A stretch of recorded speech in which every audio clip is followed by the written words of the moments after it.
हस्तिनापुर की महल की दीवारों में जब भी द्रौपदी का नाम गूंजता तो केवल एक स्त्री नहीं बल्कि एक ज्वाला का स्मरण होता। किंतु उस ज्वाला के पास खड़ी एक ऐसी स्त्री भी थी जिसका नाम इतिहास ने लगभग भुला दिया, त्रिजटा। वही त्रिजटा जो केवल द्रौपदी की सखी नहीं थी बल्कि उसके दुख की साक्षी, उसके मौन की संरक्षिका और उसके क्रोध की नियंत्रक थी। त्रिजटा कोई साधारण दासी नहीं थी, वह विदुषी थी, राजनीति को समझने वाली, मनुष्यों के भीतर छिपे भय को पढ़ लेने वाली स्त्री। कहा जाता है कि वह एक गुप्त कुल से आई थी, ऐसा कुल जो शब्दों से नहीं दृष्टि से युद्ध जीतता था। यही कारण था कि जब त्रिजटा महल के गलियारों से गुजरती तो कौरवों के सेवक तक सिर झुका लेते। द्रौपदी से उसकी पहली भेंट पांचाल में हुई थी।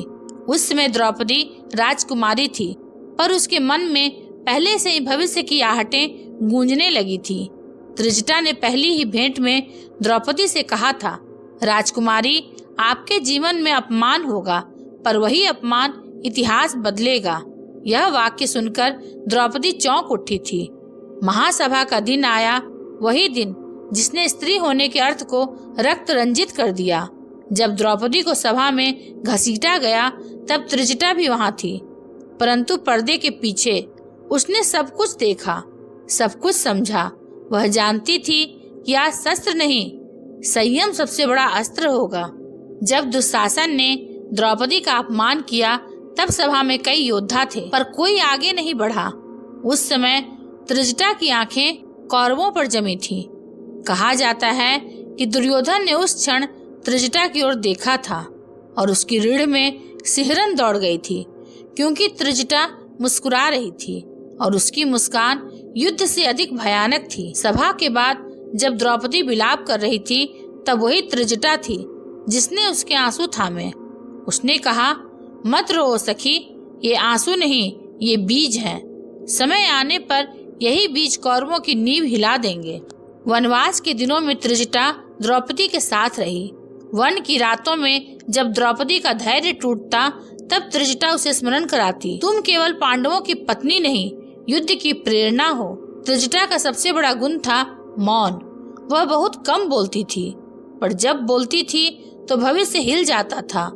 कौरव जानते थे कि जब तक त्रिजटा द्रौपदी के साथ है तब तक द्रौपदी को तोड़ा नहीं जा सकता। इसी कारण दुर्योधन ने कई बार गुप्त रूप से आदेश दिए कि त्रिजटा को द्रौपदी से दूर किया जाए, पर हर बार प्रयास विफल हुआ, क्योंकि त्रिजटा केवल एक स्त्री नहीं बल्कि नियति की प्रहरी थी।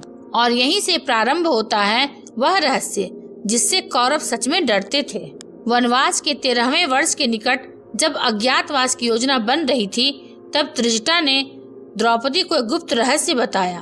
उसने कहा, अज्ञातवास में सबसे बड़ा संकट शस्त्र नहीं, पहचान होगी। त्रिजटा जानती थी कि कौरवों की दृष्टि केवल पांडवों पर नहीं बल्कि द्रौपदी पर भी रहेगी।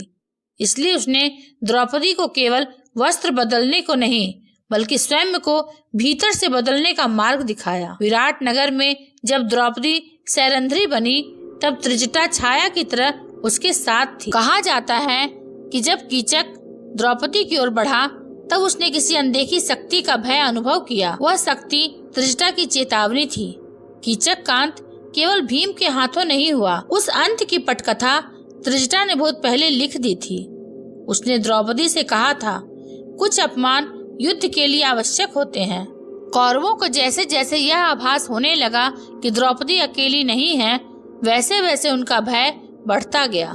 उन्हें ज्ञात था कि द्रौपदी के शब्द पांडवों को उकसाते हैं, पर त्रिजटा की मौन दृष्टि भाग्य को मोड़ देती है। कुरुक्षेत्र युद्ध से पहले की एक रात जब द्रौपदी मौन थी तब त्रिजटा ने अंतिम बार उससे कहा, कल से मेरी आवश्यकता नहीं रहेगी, अब तुम्हारा क्रोध स्वयं बोलेगा। युद्ध के बाद जब कौरव वंश नष्ट हुआ तब त्रिजटा कहीं नहीं मिली। कुछ कहते हैं वह तपस्विनी बन गई, कुछ कहते हैं वह इतिहास से स्वयं हट गई, पर एक सत्य अमर है, यदि द्रौपदी आग थी तो त्रिजटा वह हवा थी जिसने उसे प्रलय बनाया। यही कारण है कि कौरव केवल द्रौपदी से नहीं उसकी उस सखी से भी डरते थे जिसका नाम था त्रिजटा। कुरुक्षेत्र का युद्ध समाप्त हो चुका था। धूल बैठ चुकी थी, शंखनाद थम चुके थे और रणभूमि पर केवल मौन था। ऐसा मौन जिसमें लाखों आहें दबी थीं। कौरवों का अंत हो गया था, पर उनका भय पूरी तरह मरा नहीं था। उस भय का एक नाम था त्रिजटा। जब पांडव विजयी होकर हस्तिनापुर लौटे, तब द्रौपदी के चेहरे पर गर्व नहीं, गहन थकान थी। उसने सब कुछ पा लिया था, न्याय, सम्मान, प्रतिशोध, पर भीतर कहीं कुछ छूट गया था। वह जानती थी वह शक्ति जो हर संकट में उसके साथ खड़ी रही, अब दिखाई नहीं दे रही। त्रिजटा युद्ध के बाद कहीं नहीं दिखी, न महल में, न वन में, न किसी आश्रम में। जैसे वह स्त्री नहीं, कोई विचार थी जिसने अपना कार्य पूरा कर लिया हो। युधिष्ठिर ने एक दिन द्रौपदी से पूछा, वह सखी कहाँ है जो हर निर्णय से पहले तुम्हारी आंखों में देखती थी? द्रौपदी मौन रही। उसने उत्तर नहीं दिया, क्योंकि वह जानती थी कुछ लोग प्रश्नों के लिए नहीं, केवल समय के लिए आते हैं। कहा जाता है कि युद्ध के बाद भी कुछ कौरव समर्थक जीवित थे। वे रातों को एक दूसरे से फुसफुसाकर कहते, द्रौपदी तो जीत गई, पर असली भय वह स्त्री थी जो कभी बोली नहीं। त्रिजटा का प्रभाव युद्ध से पहले ही नहीं, युद्ध के बाद भी जीवित रहा। हस्तिनापुर के दरबार में जब भी किसी स्त्री के अपमान की बात उठती, तो वृद्ध सेवक एक दूसरे को देख लेते। उन्हें याद आ जाता, एक ऐसी स्त्री थी जिसने बिना शस्त्र उठाए वंश नष्ट कर दिया। द्रौपदी के जीवन में शांति आई, पर हर पूर्णिमा की रात वह आकाश की ओर देखती। उसे लगता कहीं कोई छाया आज भी उसकी रक्षा कर रही है। एक रात स्वप्न में त्रिजटा आई, वही शांत दृष्टि, वही गंभीर मुस्कान। उसने कहा, सखी, अब मेरा अस्तित्व लोगों की स्मृति में नहीं, चेतना में रहेगा। जब भी किसी स्त्री का अपमान होगा, मेरा नाम बिना पुकारे लिया जाएगा। द्रौपदी की आंखों से आंसू बह निकले। वह समझ गई त्रिजटा कभी गई ही नहीं थी। वह हर उस स्त्री में जीवित थी जो अन्याय के सामने झुकती नहीं। इतिहास ने राजाओं के नाम लिखे, योद्धाओं के शौर्य गाए, पर उन स्त्रियों को भूल गया जिन्होंने मौन रहकर युद्ध जितवाए। आज भी जब महाभारत पढ़ी जाती है, तो द्रौपदी का नाम गर्जना की तरह गूंजता है, पर उस गर्जना के पीछे जो मौन शक्ति थी, वह थी त्रिजटा। यदि द्रौपदी प्रतिशोध थी, तो त्रिजटा विवेक थी।